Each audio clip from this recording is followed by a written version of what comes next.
Bulletproof glass? For sure. Well, as you can see, there are still plenty of police out here trying to determine exactly what happened here this evening. Let's go straight to Fox 2's Ron Savage. He's at Sinai Grace Hospital, and he's been following this all evening as well. Ron?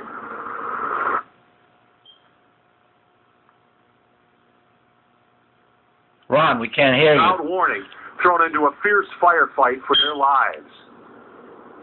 A lone African-American male, about 38 years old, entered the Plymouth station, the 6th precinct, indiscriminately began firing inside the precinct. 4 of our officers were wounded. Flanked by Detroit Mayor Dave Bing, members of City Council, the Detroit Police Board of Commissioners, and a variety of sworn police officers, Chief Ralph Godby in a hallway at Sinai Grace. He describes a paralyzed precinct dealing with a mad gunman. As you can imagine, utter chaos and pandemonium took place. But through it all, our officers maintained courageous calm. They returned fire.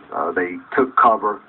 They did all the things that we trained them to do under pressure, and we're very fortunate. We're very blessed today to stand before you with the belief that all 4 of them will be okay. I asked the chief what the police department knew about the gunman. Right now, it's just really too early to characterize. We have identified who he is.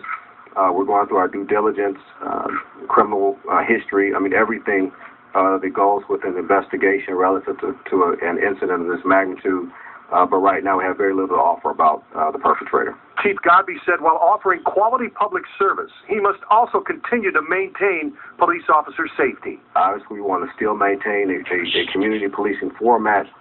We want to engage our public, but by the same token, incidents like this are very sobering and remind us just how vulnerable we all are, especially in the public sector, when we offer our lives every day to public service.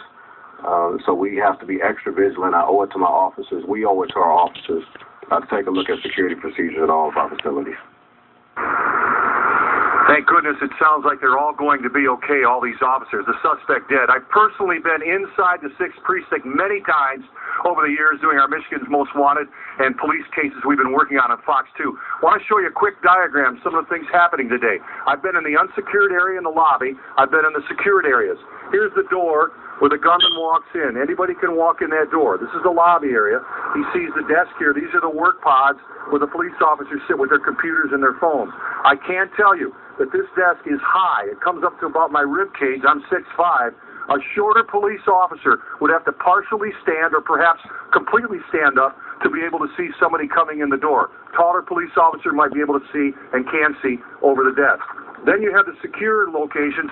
This door is secured. This door is secure. You have to be rung through, buzzed through to get into the detective bureaus, the lockup area, and the offices in the back. But the gunfight takes place right here in the unsecured area. Now, coming up tonight at 10:30, straight ahead, in a little less than a half hour, Chief Godby will take a hard look and explain what he's looking at in security measures for all of the Detroit police precincts. We'll take a look at that when I see you at 10:30. We're live at Sinai Grace on the west side. Ron Savage, Fox 2 News.